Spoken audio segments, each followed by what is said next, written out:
Bill, welcome to the show. It's great to be here, Brad. For somebody who's feeling a little bit purposeless in life, they don't really know the direction they're going in. What are some things or ideas that people could use to maybe find some purpose in their life?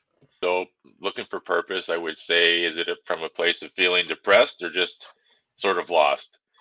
Sometimes I find that comes from feeling overwhelmed with the day-to-day things going on, and my lens I see through is chaos a lot of the time.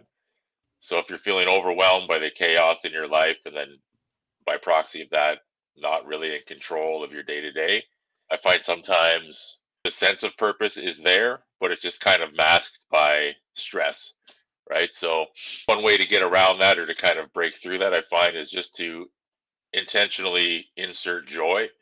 So instead of asking for purpose or looking for purpose, looking for joy is a good kind of crack of the egg. It's like if the joy is the shell and the purpose is inside and the stress is just sort of the chicken. It's like, okay, how do we get access to this thing in the middle? And dancing or singing, writing, working out, conversations with other people, that's the people you spend time around.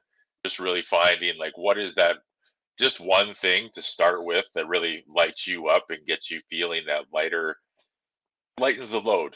That day-to-day stress kind of goes away for even for a minute. And a lot of the time, I find that it provides an opportunity to then just be reminded of the sense of purpose that you already have. You sometimes can't really figure out what's right in front of you, and it may be right in front of you, but like you were saying, the stress and the negative emotions and situations are kind of clouding your vision. And that's a really good point you made about introducing some joy into your life, and maybe it's just picking up a new hobby or doing something that you enjoy already, because that can then make the little shift in your mind of just that slight mindset shift of, okay, instead of everything is horrible, everything is shit right now, you introduce a little bit of happiness, a little bit of positivity, and Hmm. it's like the curtains over your eyes, and you get like a little movement, and you're like, oh wait, I can start to see what's in front of me now. And Yeah. then, obviously it goes up from there in a lot of cases. It's the hope, right? A lot of the times, it's believing that there is a different reality possible. It can be hard once you have like evidence, right? If there's days or weeks or sometimes months goes by where it's just constant, bash your head against the wall, just get through the day and go to bed, hope for some sleep, and gotta do it again in the morning. Having hope or believing that a better reality is right there as well, it can be tough. So, but even something as simple as walking, I think of it in terms of providing the space. Like you need to create the space. It doesn't just happen. People have this perception that one day things will be better, and then when that day comes, then I'll do these things, or then I'll change my habits or whatever. And it's like you need to create that day because it doesn't just happen by accident, especially when you have this sort of perpetual cycle of days, months, weeks, whatever, where you don't make different choices, which then creates a different reality. And so, the one of the quotes I really like, and I forget the book it's from, but easiest way to change who you are is to change what you do. And like that's exactly, you don't have to change everything, right? You don't have to change who you are overnight. But if tomorrow I'm taking a 5-minute walk just to like literally remove myself from the environment of the home space or the workspace or whatever, it's just there's always a place to start, and you can always find 5 minutes, right? So it's a very accessible, simple thing that anybody can do.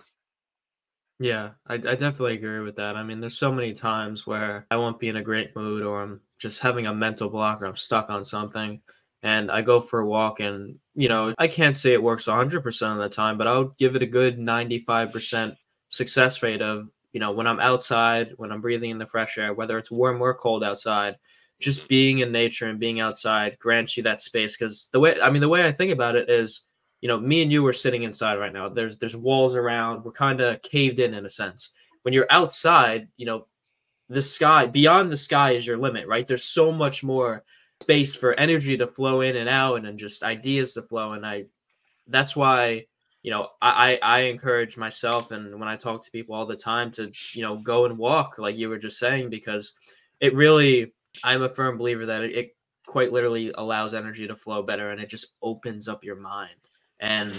you referred to a point before about, a lot of us thinking that, one day, we're just going to wake up and things are going to change. And I like to think that a lot of us come from this idea of somebody very similar, could essentially be the same concept as you're saying, that one day somebody's just going to come and save us. And it's, whether it's, one day your parents are going to have a conversation with you and you're just going to have that enlightening thought and you're going to change everything, or your friend is going to say something. And maybe, right, that is definitely possible.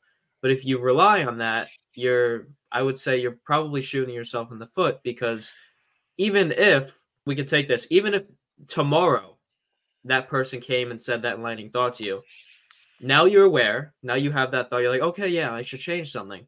But that's just the first step, right? Then you have to actually go into reality and do it. And so I think a lot of us have kind of lost the ability to hold ourselves accountable in a lot of areas of our lives. And that's in part a big reason as to why we get dragged down by other life circumstances.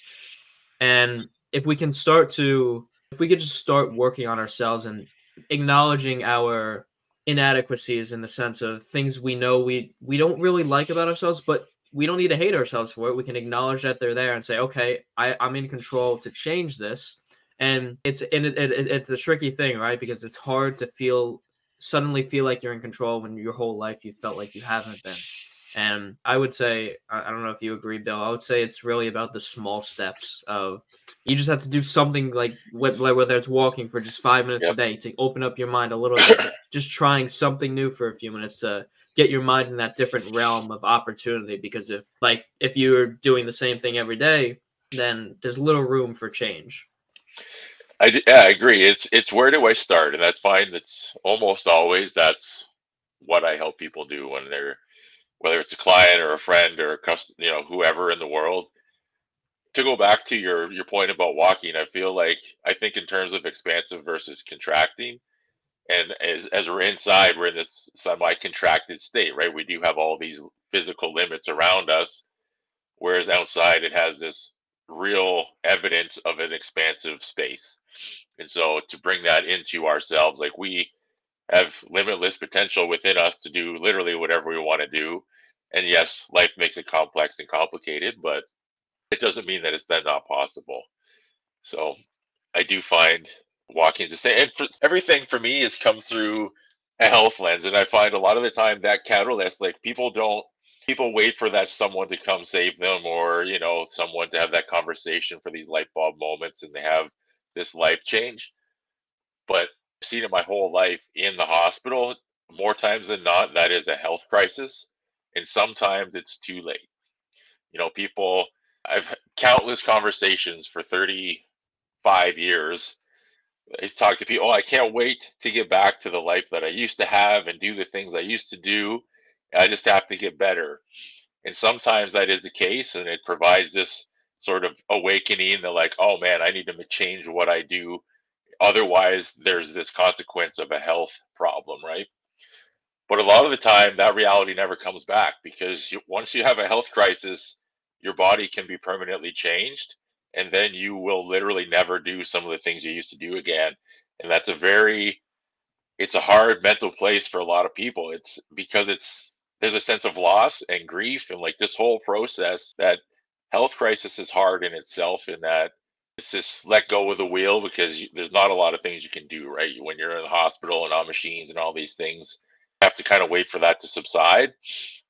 But then, like, you have to grieve your old life in the sense, because it's like, one, we're never the same person anyways. But powerlifting is an example for me. I knew it was going to be not short duration, but a closed container of time in my life. I got in and I got out. I will never be that strong again physically, and I'm good with that. It's exciting. I loved it when I did it. But part of that, I never identified as a power lifter. Like, I was a person who enjoyed powerlifting, and I find so many people don't use that language, and it's never been intentional, but I don't really identify as anything. Even coaching, I have a hard time saying that I'm a coach. I do coaching. I don't really associate a lot of things with my identity, oddly enough, and I never have. But if you are strongly associated with a thing in your life, and then you can't do it anymore, not only are you grieving your old self, but you're also not able to do the thing that then brought you joy, right? And so there's this double whammy of loss, and it's like, now what? But that's a Yeah. space, I'm very comfortable there. It's like, well, let's find out. That's a very interesting mindset shift you could say that you just brought up of, okay, I'm not sure I'm going to be able to do this anymore, or I can't do this anymore. Oh, well, that's okay. What's next for me, right? And I suppose you could argue that in a sense we limit ourselves when we fully identify with our job or a certain activity that we enjoy doing, that if that was taken away, we believe life is over. And in part, I mean, let's say a lot of the things that I enjoy doing now, if those are stripped from me, I would be very upset. That would put me in a little of a, not even a little, a downward spiral, and I would have to deal with that.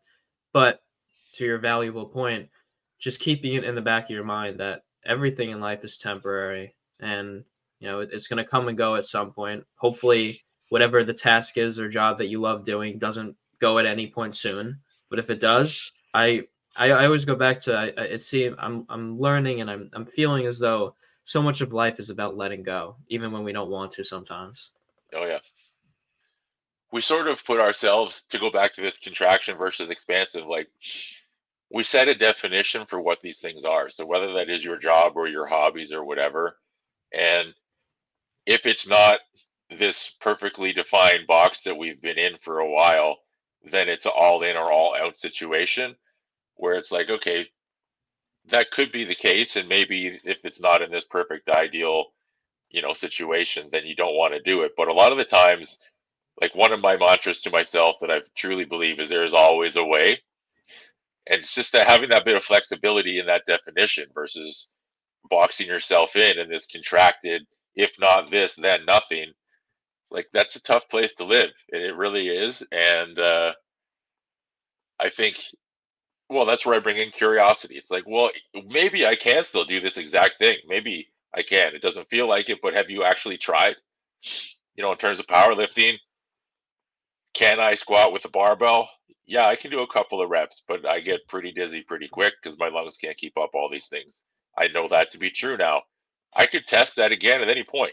Your body changes all the time. Things always change. So I think of a puzzle piece analogy. Um, if you've got 1,000 pieces of puzzle on a table in front of you, and you just pick two random ones up, and you think these two are going to fit, how long do you spend trying to make these two pieces fit before you decide one of these doesn't go with each other and Mm, you grab a different one? Right? It's like, are you attached to making these pieces fit, or do you want to build a puzzle? There's a different goal there. And the faster we're able to set the piece down and just grab a different one, eventually they're going to fit because they came in the same box. And I just think of that in terms of life. Like there's always a piece that's going to fit with what you're looking to work with and what you're looking to do. It's just a matter of you need to be flexible in that definition and curious as to what that could look like. I feel like we have these ideas like, I'm so smart, I know what this should be like. It's like, well, who the fuck are you? Like, what do you know? Again, to myself too, like, what does anybody ever know about anything? Like, there's new discoveries all the time that completely shift paradigms and create new ones. It's like, to think that I know the best way to do anything, it's like, hang on here. That doesn't make it, I don't feel like that's the truth at all. yeah, one of my friends, Kenny, he says the only thing I'm certain of is that I know nothing, and I Right. think that's a great quote. There was a in what you were explaining, and that there's always a way. I thought of I don't know if you're familiar. I know the drummer for Def Leppard, which is a rock band. If anybody doesn't know who they are, I don't remember if he either lost his arm or his leg in a car accident, Arm. and okay, his arm, and then Yep. at that point you could say, okay, well, I'm super passionate about playing drums. I can never play drums again. He's still tours with them. They made technical switches and buttons and pedals so that they can cater to his ability to play. And he, without an arm, he still plays on tour and still plays the music, right? And so that's just one example of he found a way. He could have easily said, I lost my arm, my life is over, I'm never going to be able to play drums again. But Yep. instead he was able to capture that creativity in his mind, and of course probably had people around him supporting him, and he was able to still incorporate his passions into his life, which is a beautiful thing. 100%. Have you ever seen the movie? It's on YouTube. You See Me Smiling. No, I haven't. It's a bunch of Southern blues guys, but there's a guy on there. He doesn't have any hands, and he plays blues guitar. He plays with a butter knife. He has kind of a, I don't know, it's kind of a nub with a, I don't know, a part of a thumb. And he hooks on a butter knife and plays slide guitar and sings the blues. And the guy, like, he's incredible. But he plays blues guitar as a solo artist with really no hands. It's like, man, talk about finding a way to get it done. You know, it's like this guy feels that blues in his soul and found a way to get it out to the world. It's like, man, and it's so powerful to listen to, even without knowing that about him, just to hear the sounds that he makes. If you're a music person, like, it just gives you goosebumps, you know, because you know it's coming from a place that you are familiar with, even though you don't know him, right? Like, oh, that you just Yeah. feel it in your core, and I love that about music. Right. Yeah. And I mean, music is something that, from, I know you have performed on stage before, and I do it. I have a gig coming up very soon, Yeah, and I heard. Congrats, it's fun. thanks. And it's just, I always think to myself, let's say there's 100 people in the crowd, you could, if I had a conversation with someone, like a certain person in the crowd, we could disagree on every human belief concept ever, but in that moment, we're still sharing that space and enjoying the music together, and that can bring people so close. And that's why music in of itself is so powerful, and why you see so many people. You feel the energy when you're at a concert of whatever type of music you enjoy listening to, and everybody's there and connecting together. And I mean, Billy Joel's Piano Man is Yeah, he talks about in the song, the man, it was something about the manager knows that everyone's coming here to forget about, to spend this time with us and just forget about life for a little while. And then that's the shared experience that music grants people. hmm one of the things I've liked, or I forget, a couple years ago, someone explained to me that music comes from the higher self, right? So when you connect to source, a lot of, like, playing music, writing music, sometimes you get in that flow state and you don't even know what you're doing. You don't think at all. And sometimes I don't remember what it was, right? But that's being able to bring music from a reality that we can't even conceptualize into this reality to share with even just yourself or others. It's just it is a magical experience, in my opinion, right? It's like, it's proof that, because yeah, you could think, okay, we just move our hands around or smash our limbs on these drums or whatever, and this thing happens. But, like, I hear music in my head that doesn't exist yet. And so where Mm, does that come from? And when I start to play it on the guitar, like, you get goosebumps, or I get the back of my neck, the hair stands up, right? Like, these different physical things happen. I'm like, oh, there it is. And you connect to this thing that I don't know what it is, and to bring it into the world, but people listening feel it too. Cause, like, if there's friends at the house or whatever, there's a buddy of mine was here a couple of months ago. I started playing a song, like, I wrote a song before my one heart surgery. It was kind of my goodbye to the world. And he started crying. He started tearing up. After I played it, he's like, "What the fuck was that, man?" So no, I thought I was potentially not going to wake up after this surgery, and so this was my goodbye. I posted it on YouTube ahead of time. It's kind of my, you know, it's been a good run. And he was just like, like, you could feel that in when you played it, and I was like, thanks. I guess it's just, I feel like it's a powerful piece, and it's just an acoustic. I don't know. I love it, but it's neat that other people can feel those things, even though they don't know what they are or where they come from. And in my mind, it's that magic from somewhere else, and it's just a lot of fun. It's anything that gives you those goosebumps. Lean into that. Other than maybe drugs, but you know, yeah, I mean, it's just, music is an energy, and it's as though the source, God, the universe, I mean, whatever you believe in, it's just the energy comes down, and it's just you're the tool, and the instrument is also the mhm, tool of just you're transmitting that energy that already exists. It's yep, just no other human being has been able to bring it to reality, and you're gifted to be able to do that at this moment.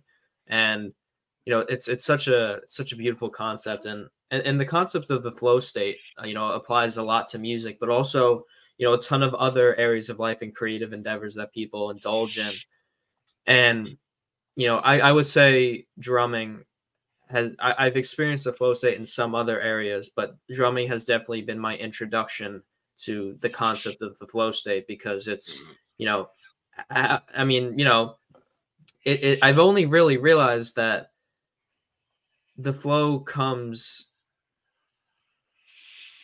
usually when you're not really expecting it, and also in mostly creative and passionate things. Like, you might be sitting at a computer doing work that you don't enjoy, and it seems like the time just goes. It's like the time isn't going by, and it's hard to focus.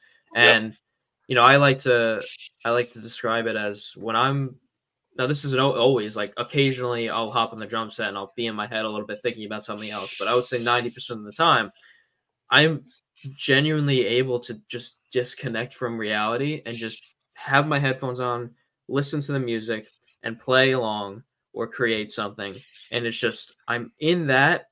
And yes, I'm in this physical reality, and I'm hitting the physical drums and the physical instrument, but the sounds, the frequencies, the ideas, I lose my sense of reality. And Hmm. maybe an hour goes by, and then it's like, oh, an hour went by, and you Yep. kind of, and it's very interesting because for the most of our waking states and throughout our days in reality, we aren't in this, right? We're just like, okay, I'd have to do this, and I'm doing this, and you're kind of like just here. But it's like you lose who you are, and we're always so focused on who we are, right? It's like, no, I do this, I like to do this, I don't like this, I don't like this person, I like spending time with this person. It's always I. And in Hmm. that moment, it seems as though the I ceases to exist. It's a beautiful way to put it. Completely agree. And that's to bring it back into the shared experience. Like, that's one of the magics of even to go to drum circles, right? Cultures have had drum circles forever. And whether you're drumming or dancing or just in, you know, earshot of hearing what's happening, it just flows out into the world. And even I saw, what's his name, Paul Stammet, the mushroom guy, but he talks about how um, the mycelium networks surrounding drum circles, the low frequency has now been shown in science to encourage growth amongst mycelium. And so the mushrooms, like that whole network branches into the trees and the whole forest, but the low frequencies from the drum circles encourages growth and life within that cycle. And so it literally makes the forest flourish from that drum circle. Like, what a neat, like, to connect ourselves to that as this we are beings on this planet, that is also probably true, right? Whether that's low frequency or whatever, but the music can literally help us grow and flourish in the world. Like, to bring it back to magic, like, what else? How do you describe magic in a better sense than that? We listen to these random sounds, and now it can be more of a, what? Yeah, that's incredible, and it's everything in life is just one crazy phenomenon. And that, just like you were saying, it allows people and nature and reality to connect further with one another and become intertwined, because I think we are at all times. It's like we can so often feel lonely, maybe if we don't have people around us at the moment, or we're spending more time alone than we'd like to, or just that concept. And we fail to realize that even if you seem like you're alone, which, loneliness is a completely normal feeling, we're always intertwined with reality, with every part of reality, with other people. And we sometimes fail to realize that. And I just ask myself the questions of, let's say I'm living my life, and at 3 p.m. on a Thursday, I think about someone just out of nowhere. I don't know. Like, sometimes, a situation happens. It's like, oh, that reminds me of them. Sometimes it's not even that. You just think about a person, Mhm. and then maybe you think about them for a few minutes, and then I do the little thought experiment of, you know, I wonder if that person is thinking about me too, right? Or if somebody is thinking about me, I wonder if I think about them at the same moment, or there's I have a certain thought about someone and they have the same thought, and we don't know because we haven't physically communicated it with one another, but the energy is there. And Yep. I mean, I would argue sometimes if you're in close physical contact with someone, sometimes you can feel that energy. But if you're and then also if you're farther away from someone physically, maybe someone's in a different state or on the other side of the country or another part of the world, sometimes you do get that feeling of I feel like we're connected in some way right now. Yep. It's even that thing where, like in a parking lot, if you're walking and somebody's behind you and they're looking at you, you can tell. Yeah. Like, what the hell is that? I don't know what. Maybe they figure that out. I'm not sure, but it's real. And if to go to the similar, like I do think it's probably similar to what you're saying, whether it's in the quantum or whatever kind of reality that exists. Um, we're just an antenna, even the same as music. We're an antenna for something, right? So if we can feel that energy from, your eyes from 300 feet behind me in a corner, is that like a danger radar or something from Once Upon a Time? That like, oh, there's a potential predator that I can't see.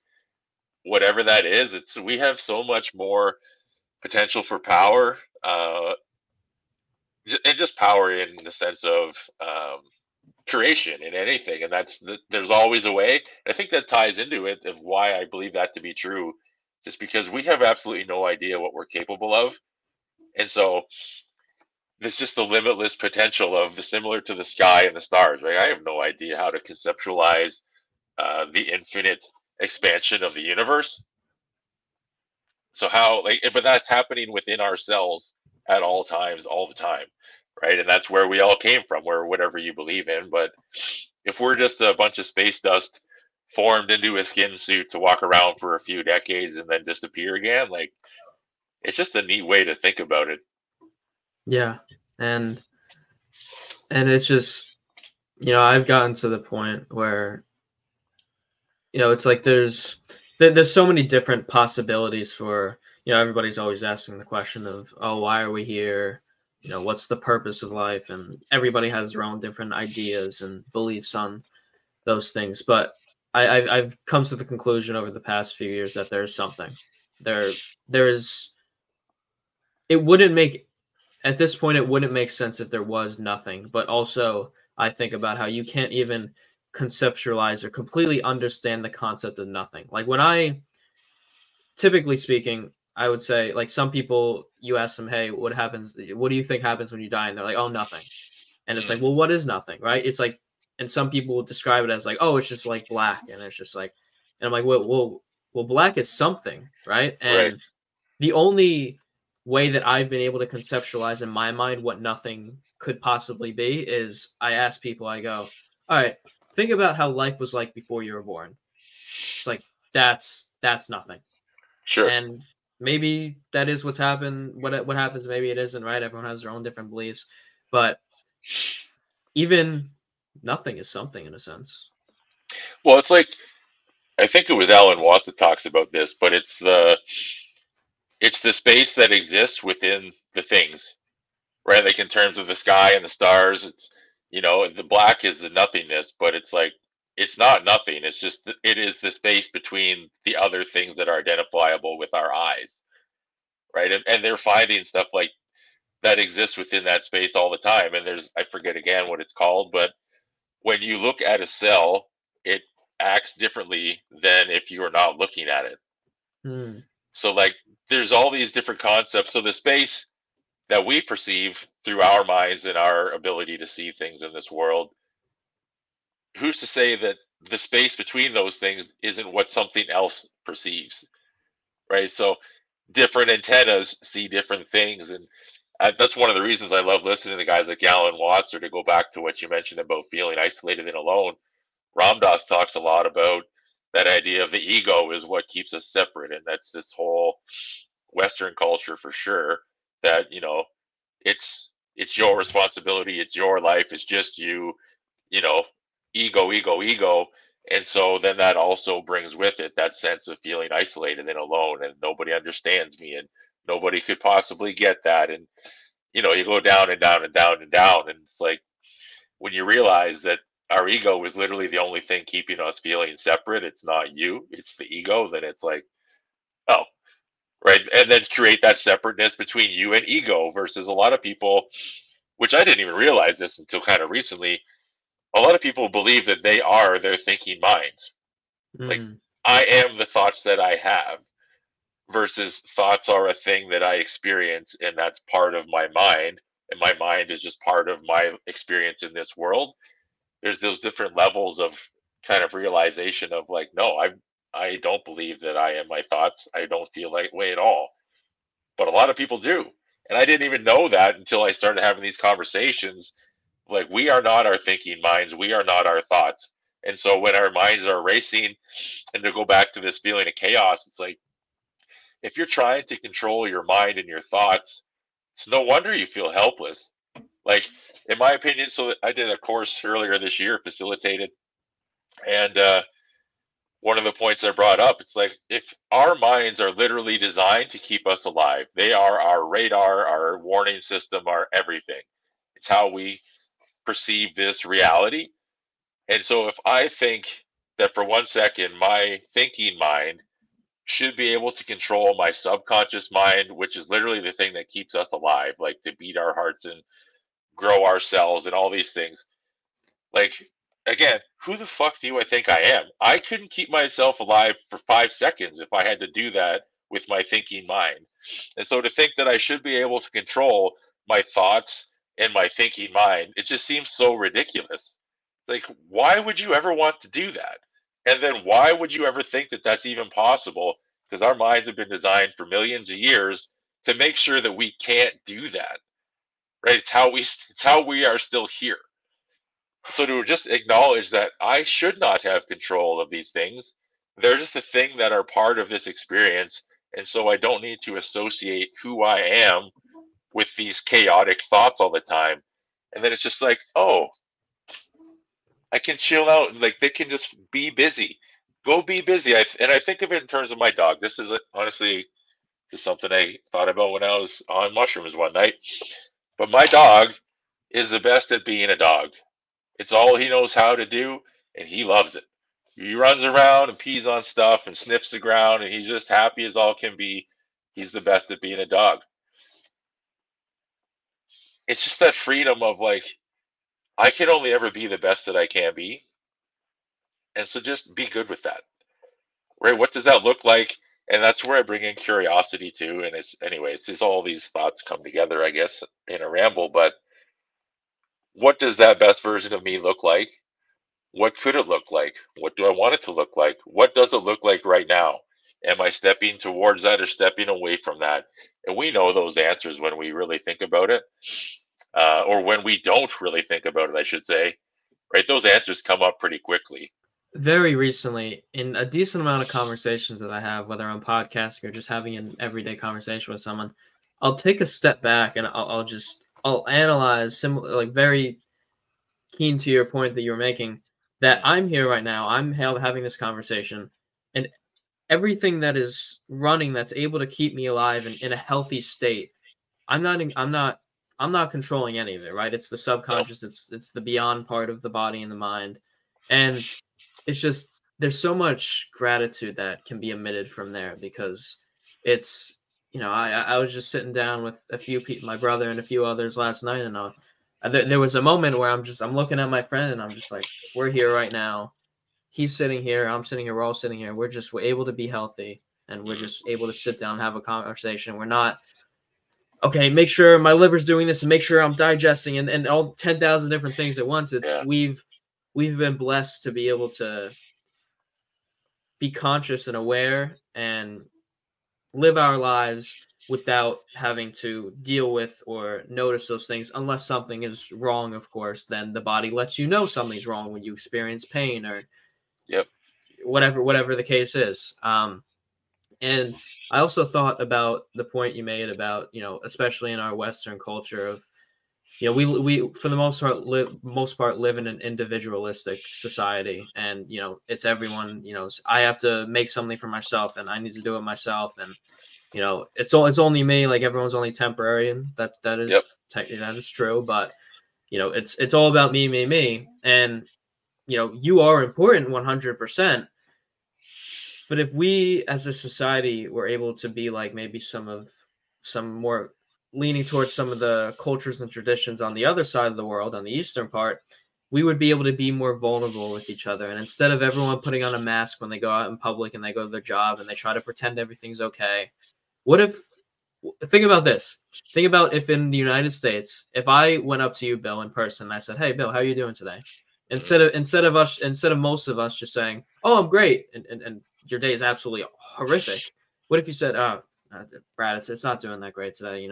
This, and then we talk about it, and then we connect with each other, right? Because when we avoid being honest and vulnerable and think it's just us, well, we in a sense isolate ourselves, right? And I wouldn't say this is completely our fault because this is the culture we're brought up in. It's what we're told, so that's really all we know.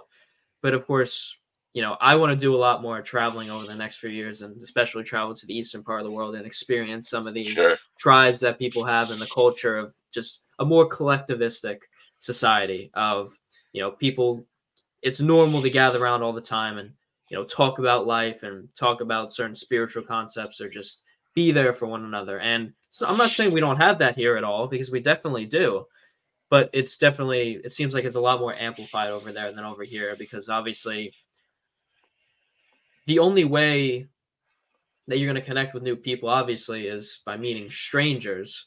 But and especially when we're younger, we have it instilled into us as a kid.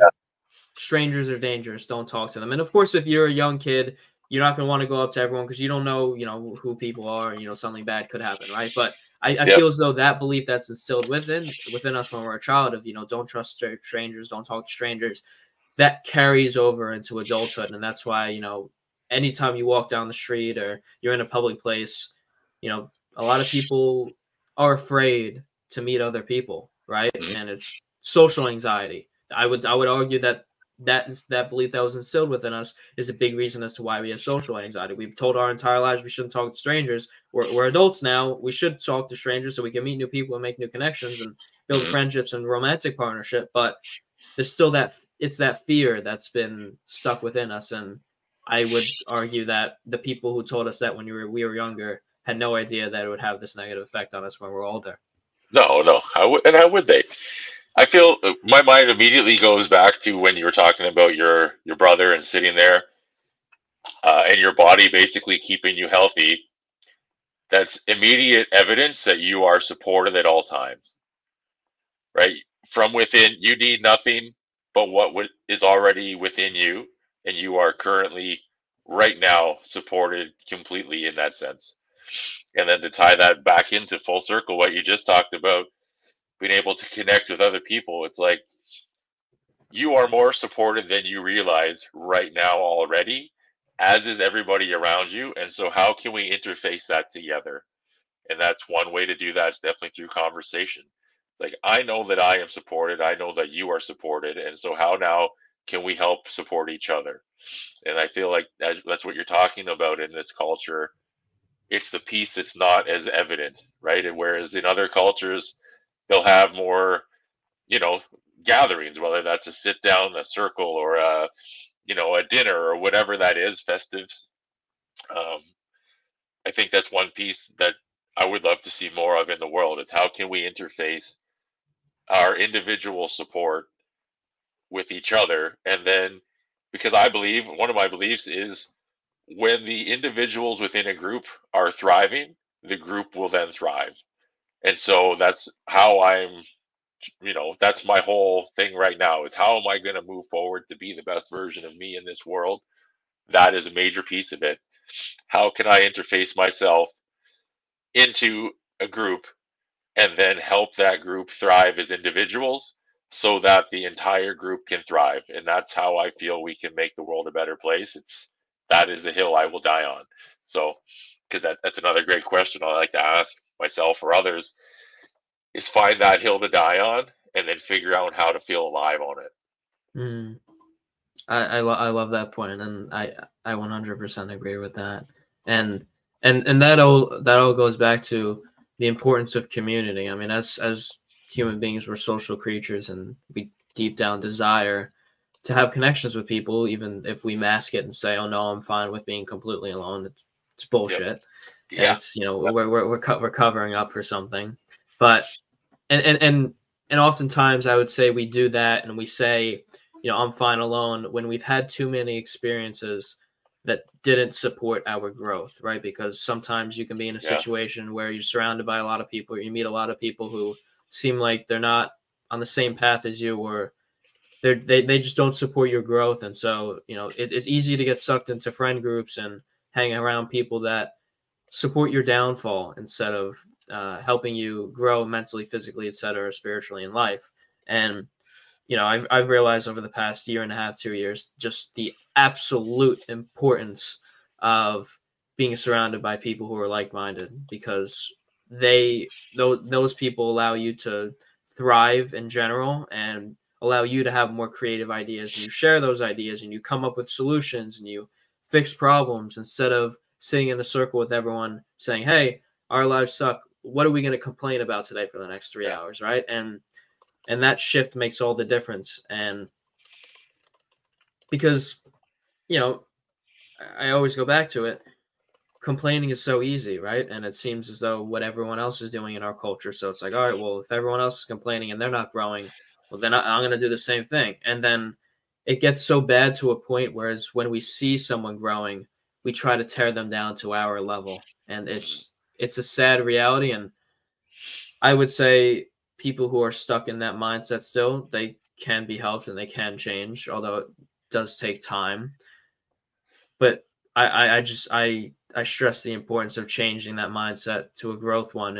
And when you meet someone who may be doing better than you or have something that you want, instead of trying to tear it down, maybe you just have a little bit more of a positive mindset and, you know, congratulate them for it and genuinely feel good that they're successful in whatever area of life it is. And maybe ask them some questions. Hey, you know, I love the way you're doing this. You know, what'd you do to get here? And you know, Mhm. people will be glad to tell you about that. And you know, we're so seems to be that we're so afraid to ask questions because we don't ever want to be wrong, right? And Right. I think when, and this goes along with the ego, when we can make the step of being okay with being wrong, that's where the growth comes in. Because, like we were talking about before, you know, I would say I have a certain amount of knowledge. You could say you have a certain amount of knowledge. Anyone can say that about themselves, but ultimately, we still know nothing. And Yeah. if we can let go of our ego a little bit and our feeling of a need to be right,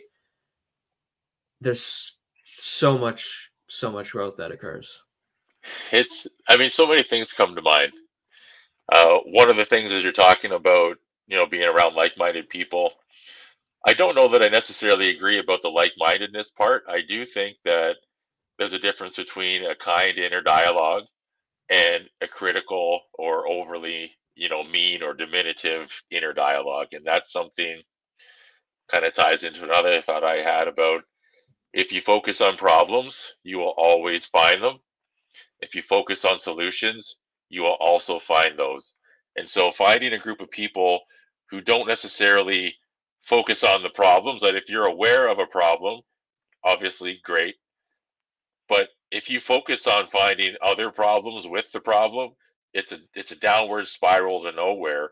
Whereas if you say, hey, does anybody have any ideas? Or does this remind you of anything else? Because ideas flow into other ideas, and it's solutions. It's if you look for solutions, you'll find them. And so, is it a linear path? No, but a group of creative minds, potentially with a more kind inner dialogue than critical or mean, you have this sort of upward trajectory. You have this positive spiral that eventually leads you to a better reality than the current one. And that's really, on a complete life cycle, I think that's really an ultimate goal for most people. It's, can I leave this world better than where I started?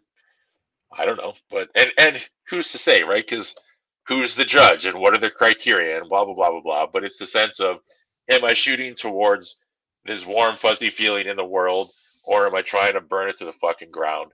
And that's like, I know which one I prefer to go on, right? Like, anger is very draining, it's very energizing. Complaining is very similar, right? It's, you can be all charged up complaining about tons of stuff, but you never get anywhere, Mm. right? You're treading water. It's like, all right. And sometimes people just need to burn that themselves out. And if you're looking to move, I'd love to move with you, but I'm not going to sit there and just complain about shit. It's because energy is a finite resource, and most people don't learn that lesson early in life. And I think that that's a bit of a shame. We have Mm. this perception that we have this time to do whatever we want, and we have this energy to do whatever we want until we don't. And then there's all these I should have. I wish I did this. I wish I did this differently. It's like, yeah, yeah, I'm sure you do. Because you have this perception that I can do all these things forever, and that's just not true. Yeah. I would say regret is something that I think about often, and Mm, in some decisions that I do or don't make. And when I have a thought process of, all right, maybe I should do this or maybe I shouldn't, and I'm stuck between it, I usually ask myself the question, all right, well, what am I going to regret, right? Am I gonna regret doing it, or am I gonna regret not doing it? And you could look at research studies on people on their deathbeds, and most often it's the things that people didn't do that they regret, not the things that they did do or tried to do. yep. And and you know, can I sit here and say that if you ask yourself the feeling of am I going to regret this, that it works out 100% of the time, and that's definitely the right decision to make? No, it's like everybody has that your individual gut feeling and whatever you think is going to be the best decision for you. But it's a question I ask myself because I think it's important, because it's like, all right, well, I'm thinking about doing this thing right now. I'm 20 years old. If I'm 90, like, am I going to regret not ever doing this if I don't do it? I mean, because it's like, it could be, going, someone asked you to go to an event, could be going to that, something small that seems small, of going to that event, or, reaching out to someone you haven't talked to in a while. And, you never, the way I start to think about everything is you never know until you try. And, Mm, the worst thing that happens is it doesn't work out. And, maybe you'll feel some sadness from that, or you'll be upset, or you'll be angry for a little while. But at least you can reach 90. And if somebody asks you the question, hey, you know, do you regret your life? And you ask yourself these questions all the time. It's like, no, I don't think I do regret anything. I mean, I no. even if it didn't work out, I tried. And I would even argue that most of the times you try, it does work out, because you took that step and you tried. Yeah. And then you just teach yourself that you're someone that tries, you're someone that's not scared to try, you're someone who trusts that you have the ability to navigate a circumstance that is foreign and new to you. All of those are positive messages to yourself, right? It's an empowering place to be, even if it doesn't work out how you think you want it to bring it back to what do you know, anyways, right? Because most of the time, the things you learn from those situations or decisions carry forward into another situation in life that you then find yourself in, right? And then or you're able to better navigate that new situation, or share that wisdom with other people. Like, this was my experience. This is what I took away, and take it or leave it, right? It could mean anything. It could mean nothing. But a couple of questions. What you're talking reminded me of my post the other day, with something just in terms of checking in with yourself along the path, right? It's how do I know if I'm moving in a direction that I like or that I want to? And a couple of questions that I like is, like, oftentimes we feel in our stomachs or in ourselves that something is off, right? And so a lot of the times I'll say, okay, where does avoiding or ignoring this internal resistance lead me? What version of me does this encourage me towards? And then, do I admire this potential self? Right? So if I take this path, do I admire the person that's at the end of it? Yes or no? If the answer is no, I probably don't want to go down that path, because ultimately, whether that's regret or not, it's not a trajectory that I want to be on, right? So how can I redirect so that when I get down the path, at least my perception standing here today is that when I get to this version of me, I will admire that person here now today. And it's kind of that self check in. It's like, how do I even know if I'm doing the right thing? Well, one, is it going to be a good story? Great, let's go. But also, on the back end of that is, if I'm going to regret it is one thing, but do I care to be the person that I see that person being? And that's like, a lot of the time that answer is no, and a lot of the time we do it anyway. And then when we get there, like, man, why am I not happy still? Mm, Like, well, there's probably a lot of reasons why, but at the same time, like, pick a better trajectory according to your own definition, right? I'm not telling you who you should or shouldn't be. I don't care what you do with your life. It's yours. However, that is some of the more prominent wisdom I find as of late. Aim towards someone you're going to admire. Because if a little kid version of you would hate that version of you, I would say that's not a great place to go. yeah. Plain and simple. And that's a beautiful way to look at it. And I think if a lot of us shaped our thought process more towards that, we would change a lot of habits in our life. We would change a lot of maybe our complete life direction Yeah. and of itself. And that goes back to, I think your childhood and your experience there is so important, and of course it affects who you are today. And looking at it through that lens, because yourself as a child, before you were, you could say, burdened with all the social norms and all of the input of the outside world, you were just pure you, or Mhm. what energy, whatever you want to say. You were not in full blank slate, but you just saw things for what they were, in a sense, and You're not more what. innocent. Yeah. And so Yeah. it's just, you just witness the world. And if you can look at yourself through that lens, I'm thinking about it for myself now, as though you said it. It's like, would I be proud of myself? Mhm. And yeah, because I was just, the instant thing I thought to myself is somebody who's, my age, that, is maybe studying something in school that they don't enjoy doing, and they're just partying multiple times a week. And I'm thinking of that realm of like, all right, well, if I was doing that, if myself looked at me doing that, it's like, he'd be like, what are you even doing? Like, come, Yeah. what's going on, right? Yeah. And I mean, I think I love the way you frame that. Thank you. I think it even ties into too, like, our subconscious is created or framed in the first 7 years of life, I believe, right? So to even bring it back to that layer of things, if you can ask yourself questions that will reference that young version of yourself, from where all of these, preconceived experience really of the world came from, that is probably as close to self honesty as we can get, right? Because all of our cloaks and masks now, we've got all these protective mechanisms and we have these survival things in place that have got us through our lives. Versus when we're kids, it's very beautifully put too. We just witness the world, right? And so if we can see the world now through the eyes of that kind of innocent witness, that to me is a beautiful place to be drawing from, right? And you're never going to be perfect, because whatever, but it's, we got to draw from somewhere. And so if I can try to think, because ultimately we become the person who our younger selves needed, right? And that's another way to look at, who do I want to be?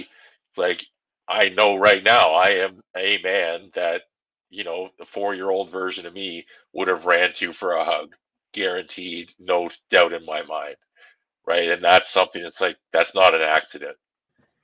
Just the curiosity that a child has for life. And Mhm. I always think about reigniting that within yourselves, because I look around and at myself in the near past of, it's so easy to get to the point in life where it's, you just think, okay, I'm doing this every day. I have to go and do this at this time and this, and I have to have this conversation and blah, blah, blah, blah, blah.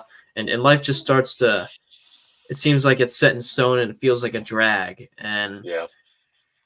And that could be a sign that you're not doing, the right thing, or it could mean that, just you might need to shift your mindset a little bit. And you might be in something that you could enjoy. You just would need to make a little few shift changes. Mhm. And I think reigniting that curiosity for just life in general is a magnificent thing that I'm so grateful that I've been able to capture. And, it happened.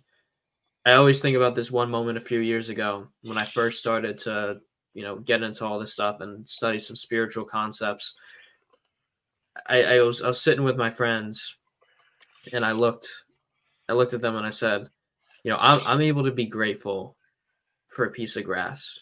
And of course, I was a little bit younger, so they all laughed at me like, Brad, what the fuck are you talking about? Well, Yeah. whatever, right?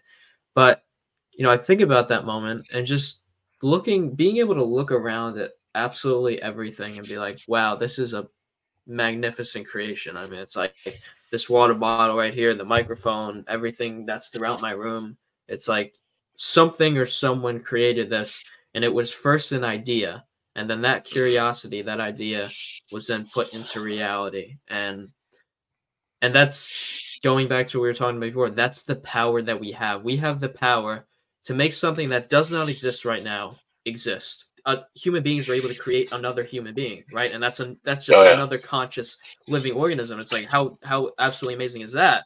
And then you just apply it to every little thing. I mean, it's just this little headphone case, like all the little the pocket right here and the zipper and all this stuff. It's just some people could hear me say that and be like, what are you even talking about? But I'm sure you can see it. I have Mhm. this perception of being able to see all that as deep Yeah. as I suppose I think I can. Absolutely. Well, and one of the on the top of my whiteboard, I have a few things, but one of them is curiosity leads the way. It's like my reminder how to start the day. Be the man that I admire. Curiosity leads the way, and I am the problem. I am the solution. Those are three things I put into my mind every day in the morning because those are three things that I'm like, yep, let's go. Like, there's always one, there's always going to be problems, and two, I'm always going to have the tools and the belief in myself that I can navigate these things. And it's like, and then the question of how, like, what does that look like? It's like, I don't know. I don't know. I've woke up to some pretty wild stuff, you know, ambulance rides, life supports, all these kinds of things. And it's like every single time, like, phew, didn't see that coming, versus like this overwhelm of like, terror and all these things. It's like, yeah, but also no. I'm just like, well, this is wild. You know, who would have thought an hour ago that this was going to be the reality that's now happening? It's crazy, and it's in a weird way, it's a lot of fun. And I feel very fortunate to experience the things that I have in a lot of ways because I have a very unique framing of the world, and that's one of the gifts I feel I have now is um, the different lenses that I see things through, and that's one thing I find talking to people is being able to offer an alternative perspective, as I'm sure you can relate to. As you talk about appreciating a blade of grass, all your friends are like, dude, you should probably smoke that grass because, like, what the fuck are you talking about? Right. But at the same time, you are now that alternative perspective. And they're like, what is he even talking about? And then maybe that creates the curiosity within them. Like, is Brad really crazy? Maybe. But also, does he have something there? And then they're like, well, what's all about this grass stuff anyways, right? So potentially you could be that catalyst for them. And that, to me, that's a lot of fun because that's to bring it back to power. That's part of our infinite potential is in that power. It's like you can be the catalyst for change with anybody, and we never even know most of the time. Like, people, how many times have you had in your life where someone says, man, that one thing you told me 5 years ago, and never forget, and just you don't remember the conversation, you don't even remember it happening. You're like, that's good, but it's like, man, it changed my life. Huh. Right? Like, and then the ripple effect of that, right? How has that then changed everyone in that person's life since then? And that, to me, that's just the excitement. It's like, fuck, that's how cool. Like, who could even conceptualize that? It's similar to go back to thinking about the infinite expansion of the universe, it's equally difficult to conceptualize the ripple effect we have on someone and then that they then have on the people in their lives as it is to try and think about how does the universe continuously expand into nothing all the time forever. Like I I don't know. I have no idea. Yeah, I have no idea. just they're just amazing questions to ask yourself and thought processes to Yeah. just go through, because it's, you know, every day I wake up and I think, you know, how much of a mystery this experience is. And, you know, just I mean, I always think about just going back to just the gratitude that you're here at all, because you could not exist, right? And, Mhm. you know, the chances of you existing at all were very slim. And but you're here, right? And Yep. you could believe that there's a purpose for you being here or not. But even if you don't know where your life is headed, or you have no idea what you want to do for yourself, you still have the gratitude to grasp that you're even here at all, to Mhm. be able to figure it out. And I'm able to think about in moments now when maybe I'm not in the best mood, or maybe I'm a little bit angry or upset about something. I can still sit there and, you know, of course I would rather feel a more positive emotion in the moment, but I can sit there and still think, well, I'm glad I'm feeling this, because I could be feeling nothing right now, but at least I Uh-huh. have something.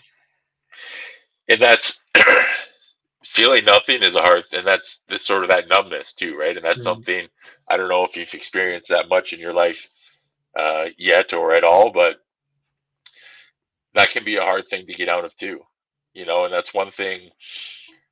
I mean, I've got some poetry I've written about it in the past too, but it's in terms of mountains and valleys, right? And so when you climb up these mountains of intensity, one of the most prevalent ones to me is grief. It's relatable for a lot of people, but you know, we expand into these newer, more intense experiences, particularly around grief sometimes, and then other versions of grief then immediately become less intense feeling, right? It's what how we experience grief in the future is forever changed. But going up that mountain, into for me in my life, it's been medical crisis and all this stuff, all from year one, really. And so a lot of the times that brings me back down to when baseline returns. Baseline feels very numb. It's very quiet and very uneventful. Really, a lack of this aliveness, this spark, this maybe purpose as well, but also it's just like the intensity is gone, right? And so nobody tells you how to uh, better navigate that, you know, modern or more normal intensity versus these higher level intensities. And so when you're on that wave of contrast, you go up into these super positive emotions and then these more intense, say, negative or whatever grief. But when you go down deep into that valley and then come back up to baseline, it's just, I don't know if you're waiting for something else intense to happen or what it is, but there's definitely a learning to be done in there. It's like nobody tells you how to get out of the crisis, right? In the crisis, it's crazy, but when the chaos goes away, that feels strange. And mm, so then how do you exist in this normalcy? A lot of the times people will bring in more chaos, right? And that's maybe not in the health sense, but in relationship drama or in poor decisions or in partying and whatever. Like I'm going to perpetuate this chaos in my life so that I don't have to try to find my way in this sort of baseline blandness that is very, you know, not it's not energizing, right? Because the energy we get all these stress chemicals and hormones released in our body, and we get it's literally drugs, right? And so when you shut off those drugs, you can feel that numbness for a while, and a lot of the times people don't want to do that. yeah, yeah. And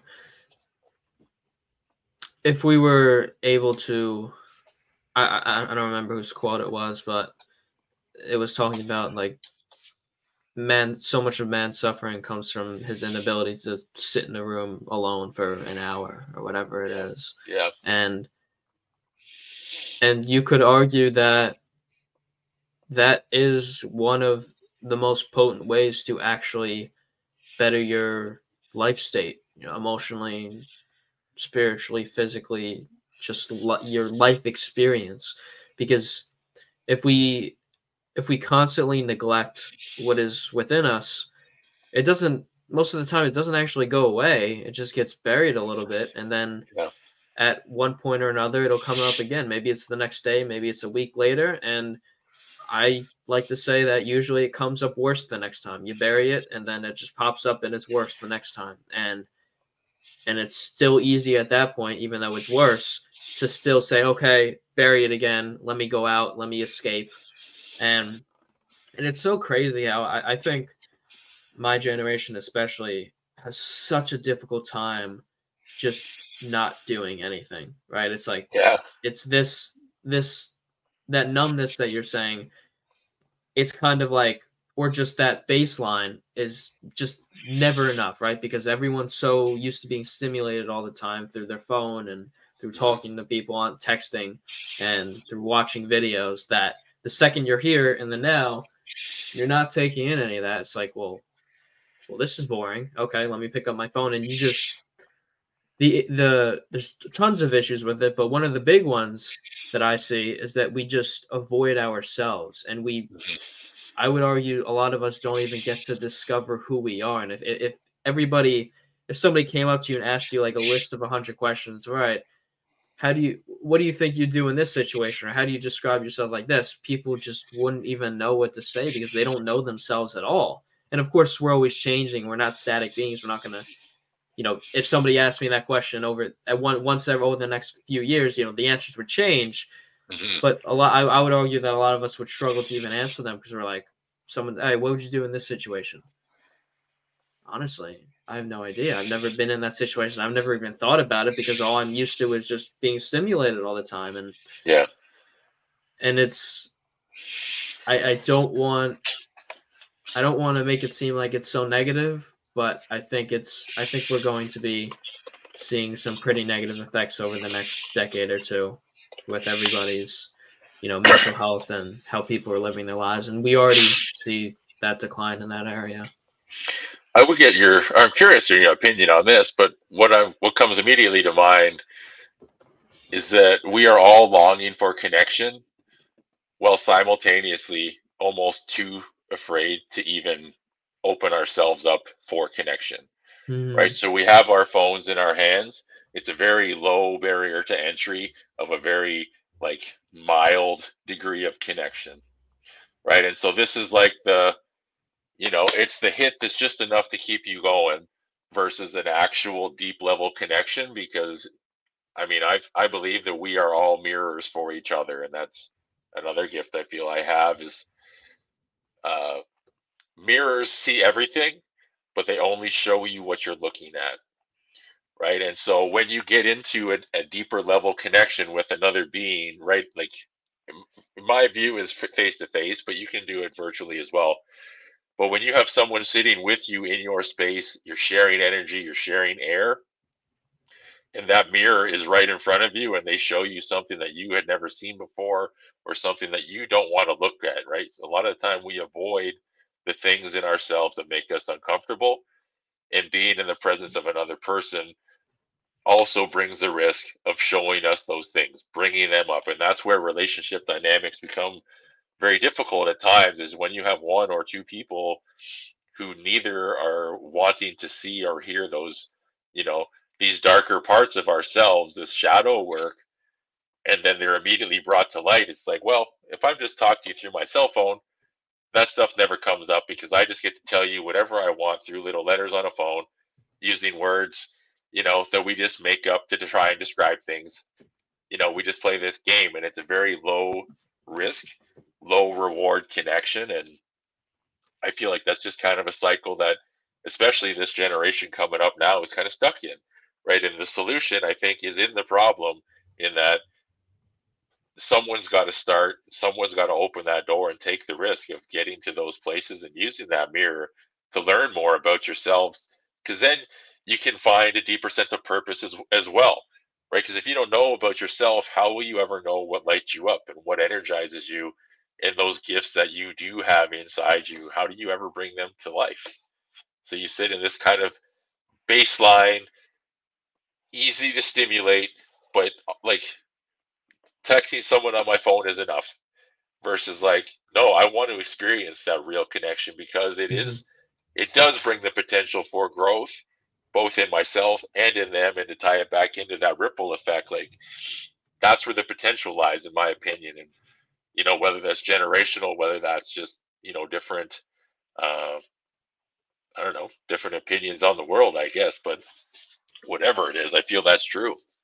Yeah, and I mean, in my own experience so far, I, especially throughout the last year, you could say, there has been so much that I've been able to learn about myself through talking to people and through romantic partnership that I not sure I would have ever been able to see if I didn't have the experience with that person or that conversation or that argument. And there's moments that I look back now of, okay, you know, my last partner, we were I remember that time we were mad about this, and I said this, and she said this, and it's just analyzing those parts of what happened, and it's like, okay, well, that's a side of myself that doesn't come out too often, or I usually wouldn't say that, or okay, that happened, and she said that caused me to say that. Did I really mean that? And then you dissect this instead of, because it's very easy to look at like when a relationship ends, you just look at, okay, it's over, it sucks, all that. And then that's a process that I think everyone goes through and will continue to go through. And it's a part of the process. But something that I've really liked to do at this point and is really look back, and so I can actually learn, because it's like, okay, I'm definitely not a perfect human being. What mistakes did, of course, I wasn't the sole person that made mistakes, but what mistakes did I make in the relationship? What did I maybe do wrong, or I could have done this better? And so that with my next relationship and the new people that I meet, I can make sure I'm aware of that. And if something like that comes up again, it's like, okay, this is a part of myself that I need to work on. And right, it's especially in a romantic partnership, it's easier to just blame the other person. Oh, well, I did that because they said this, or they cheated on me, so I did this, right? Yep. And Yep. it just goes along with the voiding ourselves of the responsibility, but we are responsible for our actions. No matter what someone says or does, and you say, "Oh, well, because of that, I did this," you still did it, right? And that's an important thing to realize. And there's so much. I mean, in analyzing my past experiences, especially in romantic relationships, there's been so much that I've been able to learn about myself. Like I just said before, that I doubt I would have ever been able to see if I wasn't in that situation. Yeah. And there's been so much growth over the past few months for me that I've been able to realize and work on within myself. So that, okay, yeah, I notice in my relationships I do this really well. Gonna make sure I still do this. Okay, I could grow in this area. Okay, I'm gonna make sure I start to talk about this, or I open up about this. Mhm.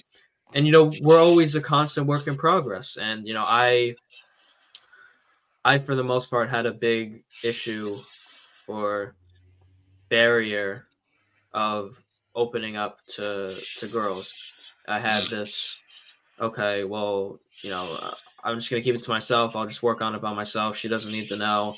And I think in some Right. cases you don't need to open up about everything, but there are some things that you definitely should share, because I remember in my last relationship, I would say to her, I'd be like, "Oh, well, I don't want to open up to it because I don't think you can give me like valid advice for it. Like, I don't think you understand the situation. So I don't want to talk about Yeah. the situation. I don't want to complain about it. I only want to talk about it if I think that's something that's going to come for it, Right. and help me be better." But I failed to realize that, well, I didn't try, so maybe I could have shared it, and maybe she would have had valid advice to give, or a Yep. perspective that would have changed something, right? And Yep. this just goes back to trying and to opening up, because especially as a man, I would say vulnerability is hard, but Mm. it's necessary, because without that, I've really started to realize, without vulnerability in your romantic partnership, you can only get like this close. Whereas if you were a little bit more vulnerable, you would finally get to be intertwined, right? But Yep. for me, there always felt like there was this little bit of a barrier pushing me back. And, ultimately, I don't think it was at the fault of any of my partners. It was just something lacking within me. Mhm. And obviously, that's not an easy thing to consider and to look at within myself. Like, damn, I have flaws. I have things I need to work on, right? But Yep. I've, been able to come to this point where I'm able to look at that within myself and be like, okay, I do need to work on this, and that's okay, right?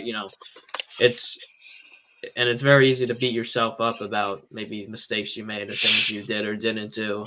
But, what I always go back to for myself and when I tell people is you just have to accept where you are now and just take the steps to grow. And I would say, just in what you're saying about not opening up necessarily because you don't know that they'll necessarily understand the situation, but to tie in, this is another opportunity to practice curiosity, right? Instead of coming to them for specific advice or like, what do I do? Say, hey, look, I'm not necessarily looking to solve this problem, but I'd love to hear your perspective on this situation. Or what are your thoughts on these circumstances? And not from the lens of solving or from, working out of it, but like, I'd love to hear your thoughts and you're like, where does your mind go? Because I'm feeling a little stuck on this versus like, as you're saying, and this reminds me another thing, it's come up a lot in the last 2 weeks for me, actually, like probably 7 or 8 conversations in a male female relationship dynamic. It's all I can speak to, so that's what I'll speak about now. A lot of the time I find we as men have two lenses on. When our partner comes to us, we're listening from either they have a problem that they want us to help solve, or we did something that they didn't like or that they want to change. And so now I need to listen in terms of like, it's almost a defensive lens, right? So what you're about to tell me, I either need to solve a problem or defend because you're telling me I did it wrong, right? And so these are kind of the two main lenses that most men hear words from a partner through. A lot of the time when women come to men, they want this third option that we don't even know exists, which is they just want us to listen. And then the kind of lighter side of it is listen without problem solving, give them a hug, tell them it's okay, and then grab their ass and carry on.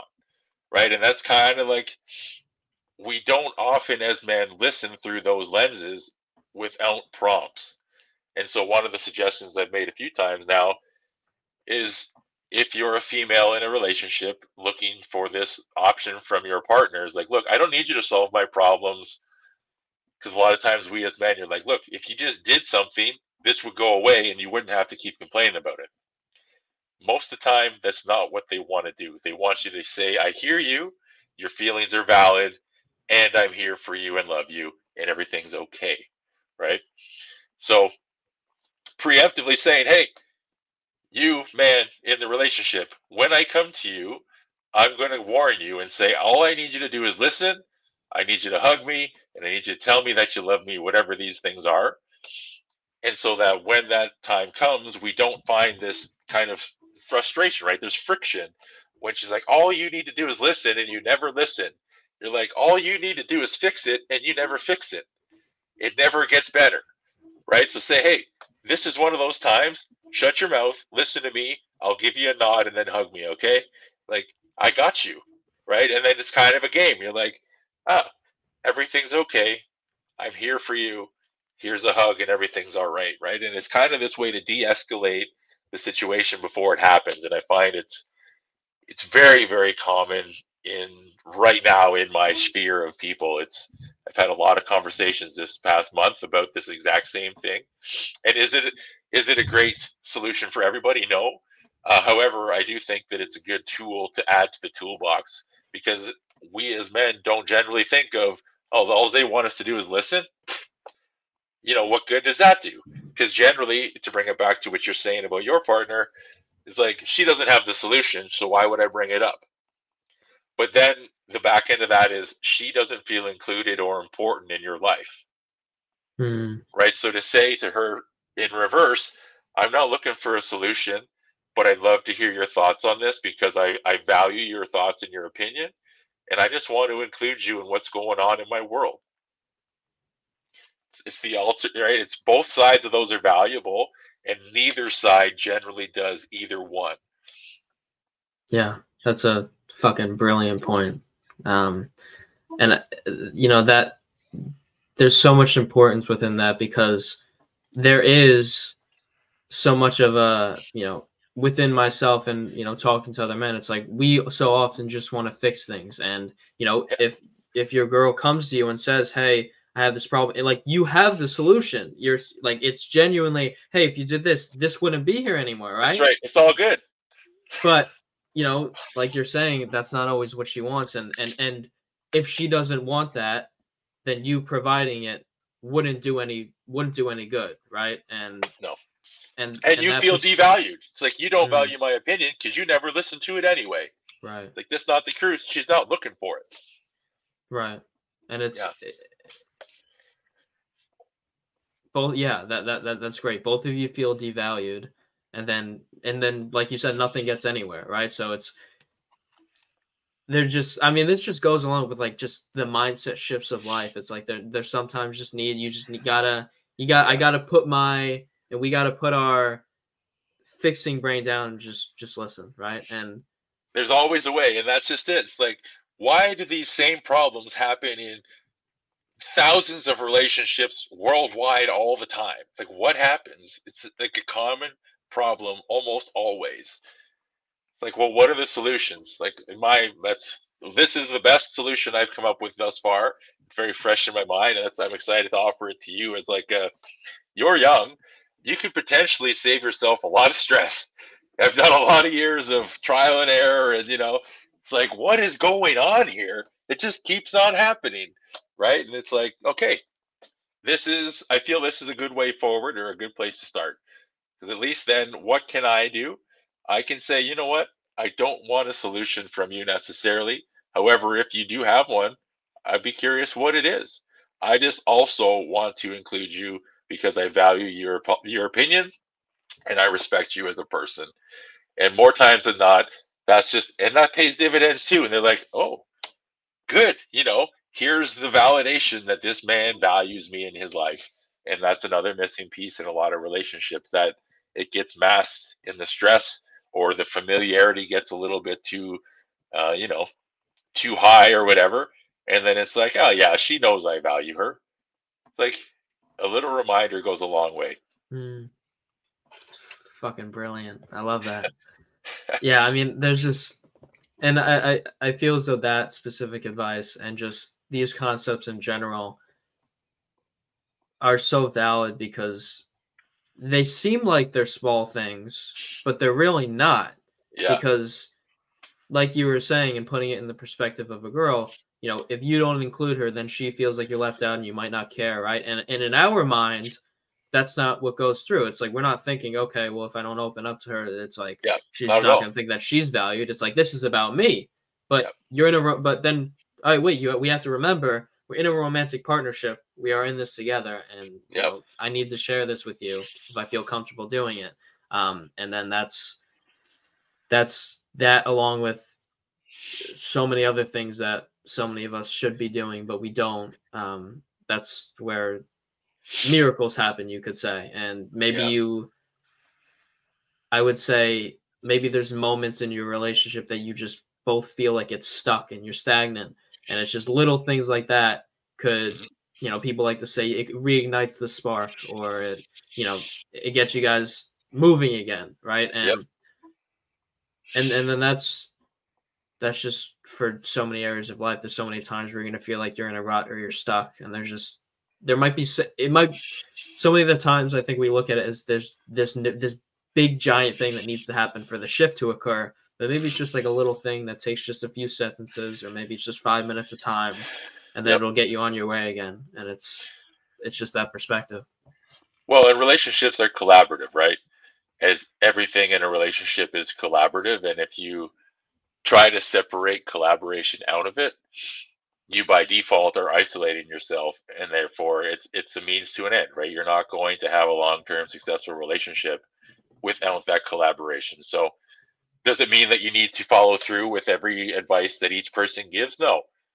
It's the fact that you're listening, you're there, and you value what they're saying. It's like you also then need to separate it from your ego that if they don't take this advice or do the thing that you suggest, it has nothing to do with you, right? And you're external from the situation anyway. And so what do you know?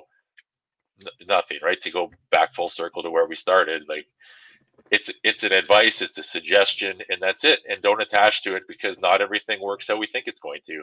So, you know, and that's fine, right? That's just the way life is always.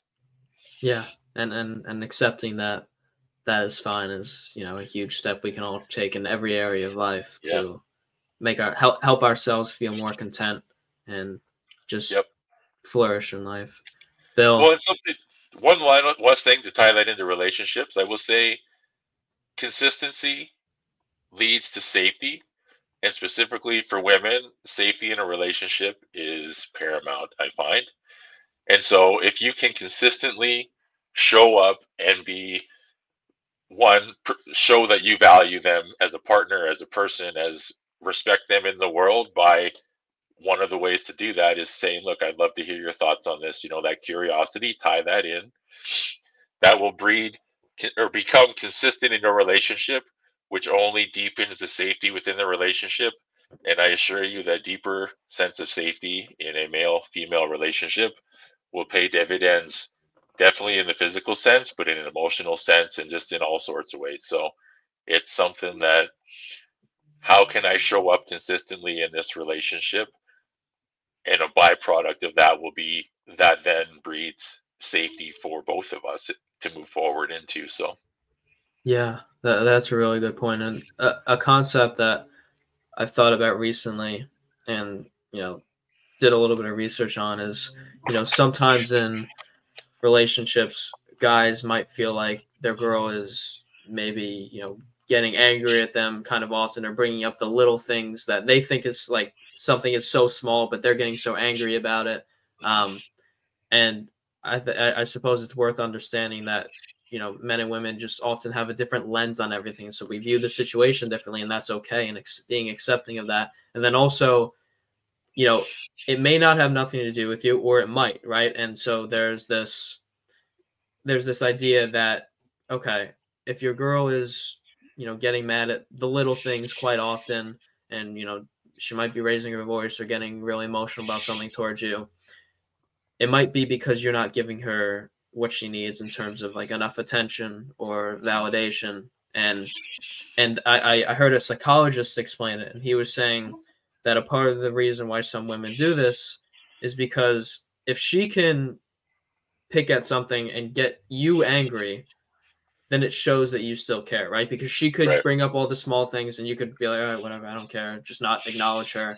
And then Yeah, in they're that small. case, she subconsciously starts to feel, okay, well, he just doesn't care anymore. And then it's like that's where the relationship just completely fails. And then, you know, the arguments aren't healthy about the little things, but her getting that anger, that emotional response out of you gives her the security of, Yep. okay, well, he still cares. He's still invested in me. Yeah. Yeah. Yeah. And And that was all a, goes the game.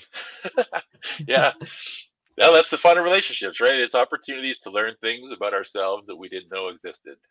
So, yeah, absolutely. yeah, Bill, man. I really appreciate you coming on the show today. I appreciate you having me, man. I came into this with curiosity, and it's just been a blast. So I appreciate and the last conversation we had was great. This one was great. And I'm glad I got the opportunity, man. Yeah, I absolutely loved our conversation. Where can people check out your content, your Mm. services, etc.? Muscle Build Coaching on Instagram is pretty much the easiest place to be. I've got a little bit on YouTube, but honestly, I don't know what the link is to it. So it's all linked through my Instagram, really, anyways. So yeah, working with clients, some one-on-one coaching, and working on building some stuff out for the new year, kind of a weekend getaway type stuff. So I'm excited to come into 2024 and try to work with people, create these small groups intentionally to then have the people included thrive in their individual lives as, you know, separately and then together. So as I said, that's kind of my focus moving forward, and it's exciting. Yeah, it's exciting times. That's awesome. Well, we'll catch you guys in the next one. Thanks for tuning in. Absolutely. Thank you.